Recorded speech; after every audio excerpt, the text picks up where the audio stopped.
अस्सलाम वालेकुम। उम्मीद है कि आप सब खैरियत से होंगे। आज हमने एक नया फ़ाइलम स्टार्ट करना है, फ़ाइलम एस्कोमाइकोटा। आपने अपनी कोर्स आउटलाइन जो है वो देखी होगी। कोर्स आउटलाइन में आपके पास फ़ाइलम एस्कोमाइकोटा प्रेजेंट है, जिसके साथ ब्रैकेट में उन्होंने लिखा हुआ है पिज़ाइज़ेल्स एंड एरिसाइफेल्स, जो कि हम इस फ़ाइलम के अंडर स्टडी करेंगे। आज का जो हमारा मेन टॉपिक है वो होगा फ़ाइलम एस्कोमाइकोटा, जिसमें हम इसके जनरल करैक्टर्स, इसकी फ्रूटनिंग बॉडीज़, इसका थैलस का स्ट्रक्चर, इसकी इकोनॉमिक इम्पोर्टेंस, इसकी क्लासिफिकेशन जो ऑलमोस्ट वो स्टडी करेंगे। सबसे पहले इंट्रोडक्शन से स्टार्ट करते हैं। फ़ाइलम एस्कोमाइकोटा जो है, अगर हम इसकी बात करें तो फ़ाइलम एस्कोमाइकोटा कोलेक्वली कॉल्ड एस्कोमाइसीड्स, हम इनको एस्कोमाइसीड्स भी कह सकते हैं। ये सबसे लार्जेस्ट ग्रुप है फंजाई का। एस्कोमाइकोटा और बेसिडियोमाइकोटा जो है ये लार्जेस्ट ग्रुप है फंजाई के। एस्कोमाइकोटा के अंदर एस्टिमेटेडली लार्जेस्ट फ़ाइलम है, लार्जेस्ट ग्रुप है। 64,000 स्पीशीज़ जो है वो डिस्क्राइब्ड हैं येट। ठीक है। एस्कोमाइसीटा जो वर्ड है ये एक ग्रीक वर्ड से डिराइव किया गया है, जिसके मीनिंग है एस्कोस, अ लेदर और बॉटल बैग और अ ब्लैडर। एस्कोस जो है एक ग्रीक वर्ड है जिसका मतलब कोई भी सैक लाइक स्ट्रक्चर होगा। ठीक है। और माइकीस का मतलब आपको पता है कि फंगस है। यही वजह है कि एस्कोमाइकोटा को हम सैक लाइक फंजाई या सैक लाइक फंगस बोलते हैं। अब ये जो सैक की प्रेजेंस है ना, ये इसका एक करेक्टरिस्टिक फ़ीचर है इस फंजाई का, प्रेजेंस होना सैक की। ठीक है। उस सैक लाइक स्ट्रक्चर को हम एसाई भी बोलते हैं या एस्कस भी बोलते हैं। ठीक है। इसका जो सैक लाइक फ़ीचर है ये इसका करेक्टरिस्टिक फ़ीचर है। इसके अंदर अब जो सैक लाइक स्ट्रक्चर है इसके अंदर स्पोर्स प्रोड्यूस होते हैं। ठीक है। एस्कस या एसाई जिसको हम बोल रहे हैं, मोस्टली इसके अंदर 8 एस्कोस्पोर्स जो है प्रोड्यूस होते हैं। एस्कोस्पोर्स जो हैं वो इसके सेक्शुअली प्रोड्यूस स्पोर्स होते हैं।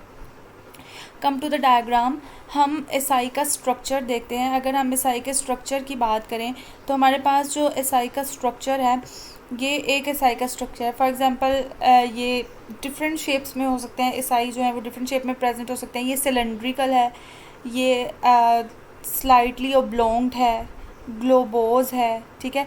इसी तरह इसके डिफरेंट स्ट्रक्चर्स प्रेजेंट हैं। ये इसके अंदर आपके पास टोटल जो है वो 8 एस्कोस्पोर्स प्रोड्यूस हो रहे हैं। कहीं कहीं आपके पास ये 4 एस्कोस्पोर्स भी प्रोड्यूस होंगे।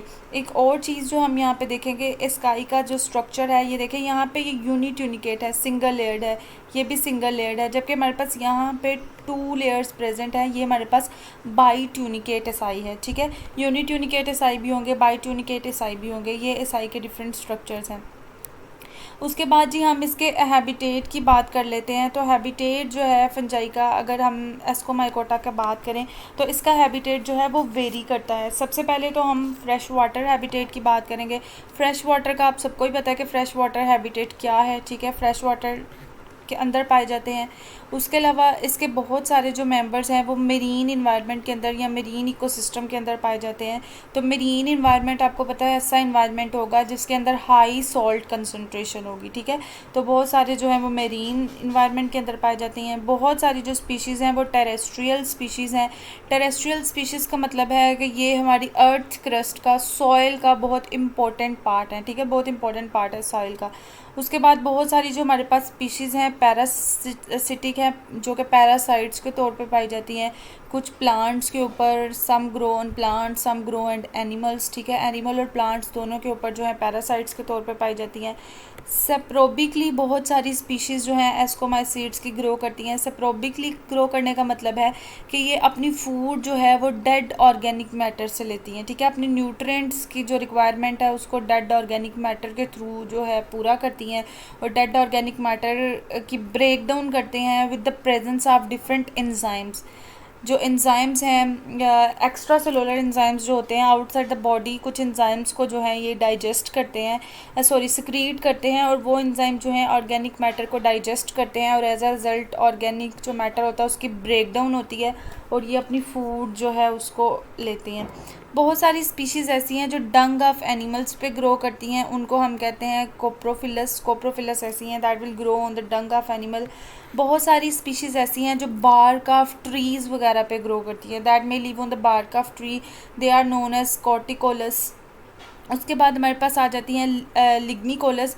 तो लिग्निकोलस ऐसी स्पीशीज़ हैं जो लॉग्स ऑफ वुड्स और ट्रीज़ या जो वुड्स वगैरह उनके लॉग्स पे जो लकड़ियाँ होती हैं मोस्टली जो है वो डेड वुड है उसके ऊपर स्पेशली ग्रो करती हैं। देन हमारे पास आ जाती हैं फोलिकोलस। तो फोलिकोलस ऐसी हैं जो लीव्स ऑफ प्लांट के ऊपर ग्रो करती हैं, ठीक है, प्लांट के पत्तों के ऊपर जो ग्रो करेंगे उनको हम फोलिकोलस कहेंगे। देन हमारे पास आ जाती हैं एपिजियस। एपिजियस स्पीशीज़ आर दो species which grow or which forming their fruit bodies above soil. The most important examples are Pizzaizales and Morcella, which is an edible species belonging to this fungus. Some are pseudo-epigeous which slightly grow above the soil and slightly grow below the soil.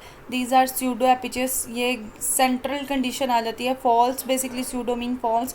So some would grow above the ground and some would grow below the ground. Then हमारे पास आ जाती हैं हाइपोजियस। तो हाइपोजियस जो हैं ये macroscopic fruiting bodies हैं। जो एपिजियस हैं ये माइक्रोस्कोपिक फ्रूटिंग बॉडीज़ बनाएंगी और जो हाइपोजियस हैं ये मैक्रोस्कोपिक फ्रूटिंग बॉडीज़ बनाती हैं इनसाइड द सॉइल। और वो फ्रूटिंग बॉडीज़ किस तरह की दिखाई देती हैं? ट्यूबर्स की तरह। जैसे आप पोटैटो ट्यूबर्स या ट्यूबर्स की शेप आप सबने ही देखी हुई है, सबको ही ट्यूबर की टर्म का पता होगा। तो जो हाइपोजियस स्पीशीज़ हैं ये ट्यूबर्स की तरह ग्रो करती हैं, ट्यूबर्स की तरह का इनका स्ट्रक्चर होता है।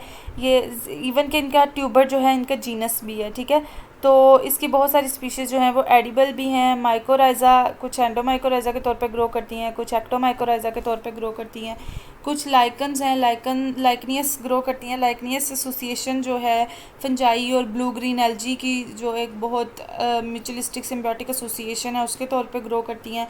बहुत सारी एंडोफाइट्स के तौर पे ग्रो करती हैं। तो एंडोफाइट्स हमारे पास ऐसी स्पीशी हैं जो inside the plant host grow करती हैं, उसको हम एंडोफाइट्स कहते हैं।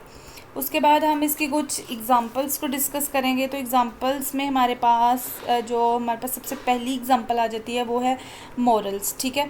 यहाँ पे ये मोरल्स की डायग्राम भी है। ये बहुत ही मोस्ट एक्सपेंसिव फंजाई है। सबसे एक्सपेंसिव फंजाई जो है वो मोरल्स हैं। ये कहाँ पे ग्रो करती हैं? फॉरेस्ट में ग्रो करती हैं। ये नीचे इनकी जो है पिक्चर्स में आप देख सकते हैं मोरल फंजाई।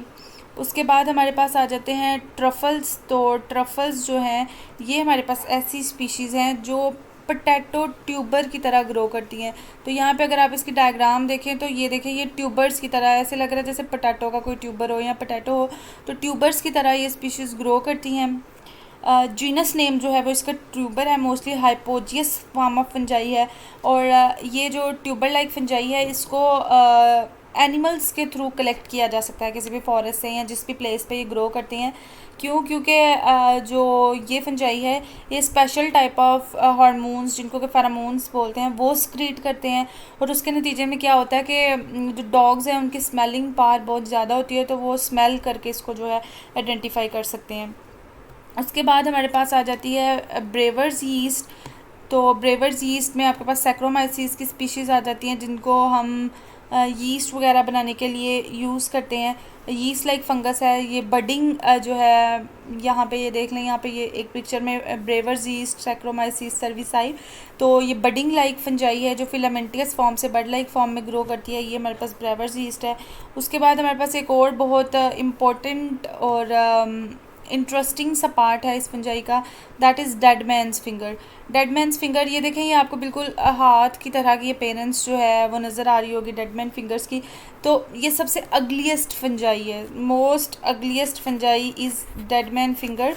तो डेड मैन फिंगर बिल्कुल हाथ की तरह का स्ट्रक्चर दे रही है, जैसे किसी आदमी का कटा हुआ फिंगर हो तो उस तरह की ये फंजाई होती है डेड मैन फिंगर्स। ये देखें यहाँ पे भी और ये यहाँ पे भी आप इसको देख सकते हैं। तो इसके अंदर जो स्पीशीज़ हैं ये ज़्यादातर वुड या ट्री ट्रंक्स वगैरह पे ग्रो करती हैं। तो यहाँ पे अभी तक हमें जितनी भी ये यहाँ पे नज़र आ रही हैं देखें वुड के ऊपर या ट्री ट्रंक्स वगैरह के ऊपर ग्रो की गई हैं। और इसके अंदर जो स्पीशीज़ आ जाती हैं वो जेलरिया स्पीशीज़ जो हैं वो मोस्टली आ जाती हैं, ठीक है। जेलरिया पोलीमॉर्फिया हो गया और इन सारी स्पीशीज़ को हम जो है ब्लैक कलर की होंगी, डिफरेंट कलर्स की हो सकती हैं और बिल्कुल एक हाथ की तरह की अपीयरेंस देती हैं। उसके बाद इसका सबसे इम्पोर्टेंट पार्ट जो कि कप फंजाई है, जिसकी वजह से जो है हम इसको सैक फंजाई भी बोलते हैं, कप लाइक फंगस। तो कप लाइक फंगस जो है बहुत सारी इसकी स्पीशीज़ जो हैं डेड ऑर्गेनिक मैटर पे ग्रो करती हैं। नंबर ऑफ़ स्पीशीज़ जो हैं वो एडिबल हैं और नंबर ऑफ़ स्पीशीज़ जो हैं वो पॉइजनस हैं। और इंतहाई खूबसूरत जो स्पीशीज़ हैं इसकी, जो बिल्कुल एक सैक लाइक स्ट्रक्चर हमें प्रोवाइड कर रही हैं, बिल्कुल एक कप शेप्ड स्ट्रक्चर प्रोवाइड करती हैं, जिसकी वजह से हम इसको कप फंजाई भी बोलते हैं। उसके बाद हम इसके वेजिटेटिव स्ट्रक्चर की बात कर लेते हैं। तो बहुत सारे सेल जो हैं वो यूनिसेल्स के तौर पे ग्रो करते हैं, बडिंग और फिजन के थ्रू ये रिप्रोड्यूस करते हैं। बहुत सारे माइसीलिया जो हैं वो सेप्टेट हाइफी होते हैं। बहुत सारी जो फंजाई है जैसे कैंडाइडा एल्बिकेन्स है, तो ये क्या करते हैं, ये डाइमॉर्फिज्म का प्रोसेस जो है उसको शो करते हैं। डाइमॉर्फिज्म हमने प्रीवियस लेक्चर्स में डिस्कस किया कि फंजाई जब अपनी फिलामेंटियस फॉर्म से जो है बडिंग की फॉर्म में ग्रो करना शुरू कर देती है, सेप्टेट हाइफीज़ में जब बड्स बनना शुरू हो जाती हैं तो इसको हम जो है वो डाइमॉर्फिज्म कहते हैं। इसके हाइफिस की बात कर लें तो हाइफिस के अंदर सारे ऑर्गेनेलिस की प्रेजेंस के साथ साथ वर्नोनियन बॉडीज़ की भी प्रेजेंस है। ये सेप्टल पोर के ऊपर कुछ बॉडीज़ प्रेजेंट होती हैं जो बहुत सारे लिटरेचर में ये है कि ये ट्रांसफ़र करती हैं मॉलिक्यूल्स की या सब्सटेंस की सेप्टल पोर्स के थ्रू एक जगह से दूसरी जगह। उसके बाद बहुत सारी स्पीशीज़ हैं, इनके माइसीलियम जो है वो होमोकैरियोटिक हैं, हेट्रोकैरियोटिक हैं। और फंजाई के अंदर एक स्पेशल टाइप ऑफ रिप्रोडक्शन पाई जाती है जिसको कि हम पैरासेक्सुअल रिप्रोडक्शन कहते हैं या पैरासेक्सुअल साइकिल कहते हैं, in which the genetic recombination is brought about in the absence of meiosis. इसके अंदर कोई मियोसिस नहीं होती और जेनेटिक रिकम्बिनेशन होती है, इसको हम बोलते हैं पैरासेक्सुअल साइकिल। उसके बाद फंजाई की रिप्रोडक्शन की बात कर लेते हैं या लाइफ साइकिल्स की बात कर लेते हैं। तो लाइफ साइकिल्स में आपके पास पहले सेक्सुअल लाइफ साइकिल की बात कर लेते हैं। Sexual life cycle involve nuclear fission and meiosis only. अब न्यूक्लियर फिजन और मियोसिस सिर्फ उन साइकिल्स उन स्पीशीज़ में होगी जिनके अंदर एस्कस यानी कि एस्कोस्पोर्स प्रोड्यूस होंगे। इसकी रिप्रोडक्शन है by means of spore, asexually by means of conidiospores and sexually by means of ascospores. तो ये डिफरेंस कोनिडियोस्पोर और एस्कोस्पोर का हमने याद रखना है। और एस्कस जिनके अंदर प्रेजेंट होगा, एसाई प्रेजेंट होंगे, उनके अंदर एस्कोस्पोर्स प्रोड्यूस होंगे और वो उनका सेक्शुअल साइकिल होगा। स्पीशीज़ जो है वो होमोथैलिक भी हो सकती हैं और हेट्रोथैलिक भी हो सकती हैं। इस जो सेक्शुअल रिप्रोडक्शन है उसमें प्लाज्मोगैमी होगी, गैमीटेंजियोगैमी हो सकती है, गैमीटोगैमीटेंजियोगैमी हो सकती है, सोमैटोगैमी हो सकती है और मेनली जो है वो बाय एस्कोस्पोर्स है। ये सारी टर्म्स जो हैं हम प्रीवियस लेक्चर्स में जो है डिटेल में पढ़ चुके हैं। एसेक्सुअल रिप्रोडक्शन की अगर हम बात करें तो एसेक्सुअल रिप्रोडक्शन जो है वो that is quick mode of reproduction responsible for rapid reproduction occurs through reproductive spores called conidia. Conidia जो हैं उनके थ्रू जो रिप्रोडक्शन हो रही है वो एसेक्सुअल रिप्रोडक्शन है। कोनिडिया जो है वो कोनिडियोफोर्स ब्रांचेस के ऊपर लगते हैं। उसके अलावा कोनिडियोफोर जो है ये डिस्टिंक्ट करेक्टर है एस्कोमाइकोटा का that help to produce its asexual spores. Parasexual reproduction को भी हम यहाँ पे थोड़ा सा डिस्कस करेंगे। पैरासेक्सुअल रिप्रोडक्शन हमने अभी देखा, it is a type of genetic recombination that can occur through nuclear fission and crossing over of chromosome during mitosis. Absence of meiosis है, माइटोसिस के दौरान ही जो है वो क्रोमोसोम्स की क्रॉसिंग ओवर होगी और उस क्रॉसिंग ओवर के नतीजे में क्रोमोसोम के अंदर हैप्लॉइडाइजेशन होगी और मियोसिस तो होगी नहीं, क्रोमोसोम्स एक दूसरे के साथ हैप्लॉइडाइजेशन शो करेंगे। Takes place by successive loss of chromosome during mitotic division. और माइटोटिक डिवीजन के अंदर क्रोमोसोम जो है इनका सक्सेसिव लॉस होगा। यहाँ पे ये एक डायग्राम भी है, ये हमारे पास हैप्लॉइड होमोक्रियोन है, ये हाइफल एनास्टोमोसिस है। अब जो हैप्लॉइड हेट्रोक्रियोन है ये मिले और दोनों की डिप्लॉइजेशन हुई, माइटोटिक हुई, क्रॉसिंग ओवर हुई। क्रॉसिंग ओवर के नतीजे में जो है एन्यूप्लाइडी होगी, एक जो क्रोमोसोम है उसका लॉस हो जाएगा और as a result mitotic division में हमारे पास जो है वो रिकॉम्बिनेंट क्रोमोसोम आएगा with the loss of one chromosome, that is the parasexual reproduction. उसके बाद हम थोड़ा सा इसके कोनिडिया को डिस्कस करेंगे। कोनिडियोजेनेसिस एक प्रोसेस है जिसमें हमारे पास कोनिडियोफोर ब्रांचेस प्रेजेंट होंगी। कोनिडियोजेनेसिस एक सेल होगा, इस सेल से जो है वो कोनिडियोफोर ब्रांच जो है वो अराइज होगी, ठीक है। ये कोनिडियोफोर ब्रांच है, उसके ऊपर कोनिडिया लगेंगे और उसके अंदर जो है वो कोनिडियोस्पोर्स प्रोड्यूस होंगे। Conidiophores are narrow and are not differentiated from the vegetative mycelium and are said to be micronematous। तो माइक्रोनेमेटस और मैक्रोनेमेटस की डिफ्रेंशिएशन जो है वो आपने याद रखनी है कि कोनिडियोफोर अगर नैरो हो और वो वेजिटेटिव माइसीलियम से डिफ्रेंशिएट नहीं हो रहे तो वो माइक्रोनेमेटिस होंगे और अगर वो क्लियरली डिफ्रेंशिएट हो रहे हैं तो वो मैक्रोनेमेटिस होंगे। जो कनीडियोफोर है ये समवट वेजिटेटिव माइसीलियम से बहुत मिलते जुलते होते हैं। इनको जो है वो डिस्क्राइब करना या इनको डिफ्रेंशिएट करना मुश्किल हो जाता है। तो डिफ्रेंशिएशन जो है इनकी माइक्रोनोमेटिस और मैक्रोनोमेटिस बेसिस पे होगी। बहुत सारी जो एस्कोमाइसीड्स हैं इनके अंदर जो कनीडियोफोर हैं वो डेवलप होते हैं in a stroma. Stroma mean bed or cushion like appearance and aggregation of pseudoparenchymatous cell. Pseudoparenchymatous cells ऐसे सेल होते हैं, बेसिकली ये कॉम्बिनेशन होता है दो सेल्स का, पेरेनकाइमा सेल्स का और प्लेक्टनकाइमा सेल्स का, ठीक है। तो बहुत सारी एस्कोमाइसीड्स की स्पीशीज़ हैं जिसके अंदर जो कनीडियोफोर की डेवलपमेंट है वो एक बेड लाइक या कुशन लाइक जो स्ट्रक्चर है उसके ऊपर हो रही है। इसमें एग्जांपल आपके पास आ जाती हैं ज़ाइलेरिया, हाइपोजाइलोन जो कि वुड रोटिंग कैंडल स्नफ फंगस है। जैसे अभी मैंने आपको हाइपोजिया के अंदर पढ़ाया भी कि हमने देखा कि जो ज़ाइलेरिया की स्पीशीज़ है वो आ रही हैं और वो ज़्यादातर वुड रोटिंग फंजाई के ऊपर ग्रो कर रही थी। उसके बाद the term sporodochium, sporodochium means spora means seed and dochia mean a receptacle. Receptacle is a thalamus-like structure is used for cushion-like conidiomata. Example is tubercularia. Tubercularia की जो species है वो cushion-like appearance या bed-like या thalamus-like जो structure होगा उसके ऊपर produce हो रही है ना। These species are producing within the association of host cells. एक other type जो है conidioma की, that is the acervulus. Acervulus is a Latin word meaning a little heap, a saucer-shaped fructification which may develop inside the tissue of a host plant or may be superficial. तो किसी भी host plant के अंदर का अगर हम structure देखें तो जो saucer-shaped fructification हमें नज़र आ रही होगी उसके ऊपर जो कनीडिया डेवलप हो रहे होंगे, दिस इज़ लाइक दैट। और यहाँ पे हमारे पास जो है वो कनीडिया की जो है वो डेवलपमेंट हो रही होगी, तो इसको हम जो है एसर्वुलस कनीडिया कहेंगे। उसके बाद कनीडियोजेनेसिस के बारे में थोड़ा सा स्टडी करेंगे कि कनीडियोजेनेसिस होती किस तरह से है। तो कनीडियोजेनेसिस बेसिकली दो तरह से होती है, ब्लास्टिक कनीडियोजेनेसिस होती है और थैलिक कनीडियोजेनेसिस होती है। आज हम सिर्फ ब्लास्टिक कनीडियोजेनेसिस जो है उसको स्टडी करेंगे। The conidium develop by the blowing out of the wall of a cell. कोई भी जो कनीडियोजेनेसिस इनिशियल कोई भी इनिशियल सेल है वो ब्लो आउट करेगा usually from the tip of the hyphae. जैसे आप यहाँ पे देख सकते हो ये हमारे पास ए है, यहाँ पे ये आपके पास सिंपल हाइफी है। बी में ये देखें यहाँ पे आपके पास वॉल जो है वो ब्लो आउट की समटाइम लेटरली एज इन एरोबसिडियम, ठीक है। तो एरोबसिडियम की स्पीशीज़ के अंदर होता है। जैसे ये ए वाले पार्ट में हम डायग्राम में देख सकते हैं कि हमारे पास सिंपल हाइफी था, हाइफी का थोड़ा सा पार्ट जो है वो ब्लो आउट किया and in the C diagram you can see here the formation of conidium. अब जो प्लास्टिक कोनीडियोजेनेसिस है वो दो तरह से हो सकती है, दो बेसिस हैं इसकी। पहली जो हमारे पास है वो है होलोब्लास्टिक। होलोब्लास्टिक के अंदर आपके पास तमाम की तमाम लेयर्स जो हैं या वॉल्स जो हैं कनीडियोजेनेसिस सेल की, अगर वो सिंगल लेयर है, डबल लेयर है, ट्रिपल लेयर है, वो सारी की सारी लेयर्स जो होंगी वो इन्वॉल्व होंगी कनीडिया की फॉर्मेशन में। दूसरी हमारे पास आ जाती है एंटीरोब्लास्टिक। तो एंटीरोब्लास्टिक के अंदर क्या है, the wall of the conidiogenesis cell is rigid and breaks open. इसकी वॉल जो है वो हार्ड होती है और टूट के खुल जाती है। The initial of the conidium is pushed through the opening and is surrounded by a newly formed wall.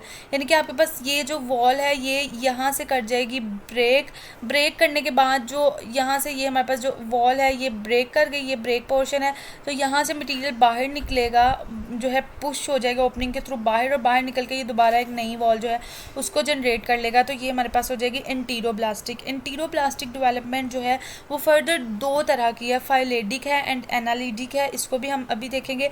फाइलेडिक के अंदर आपके पास क्या होगा, इसका कॉन्सेप्ट हम ले लेते हैं।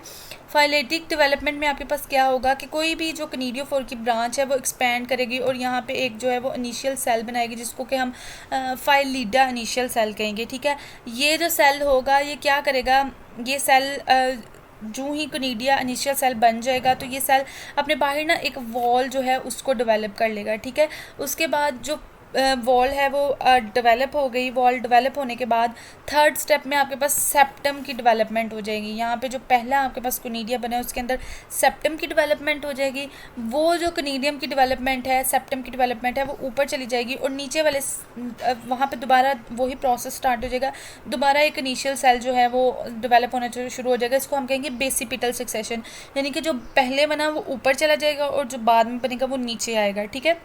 इसी तरह जो फर्स्ट वाला है वो ऊपर चले जाएगा, सेकंड वाला नीचे आ जाएगा, थर्ड वाला उसके नीचे आ जाएगा। तो ये एक बेसिपिटल सक्सेशन में जो डेवलपमेंट होगी इसको हम फाइलिडिक कनीडियोजेनेसिस कहेंगे। दैन हमारे पास आ जाती है एनालिटिक कनीडियोजेनेसिस। तो एनालिटिक कनीडियोजेनेसिस में आपके पास क्या होगा कि जो एपिक्स है कनीडियोफोर ब्रांच की वो डिफ्रेंशिएट करेगी कनीडियोजेनेसिस सेल से, ठीक है, और आपके पास क्या बना देगी, एक एनालिटिक कनीडियोजेनेसिस बना देगी, ठीक है। वो एनालिटिक कनीडियोजेनेसिस, ये बेसिकली आपके पास एनालिटिक कनीडियोजेनेसिस है जो डिफ्रेंशिएट हुआ बाकी के पार्ट ऑफ कनीडियोजेनेसिस से। सेप्टम के थ्रू ये यहाँ से क्या कर गया, ये यहाँ से डिफ्यूज़ कर गया, डिफ्रेंशिएट कर गया, ठीक है। पहला जो है वो डिफ्रेंशिएट कर गया और दूसरा बनना शुरू हो गया। इसी तरह जो दूसरा है वो वहाँ से डिफ्रेंशिएट करेगा और तीसरा बनना शुरू हो जाएगा, and so on the process will continue. और इस तरह जो है हमारे पास कोनिडिया बनते जाएंगे। और ये हमारे पास हो गया analytic conidiogenesis. That was all about your lecture. अगर आपको इसमें से कोई चीज़ समझ ना आई हो तो डिस्कस कर लें। Thank you so much. अल्लाह हाफ़िज़।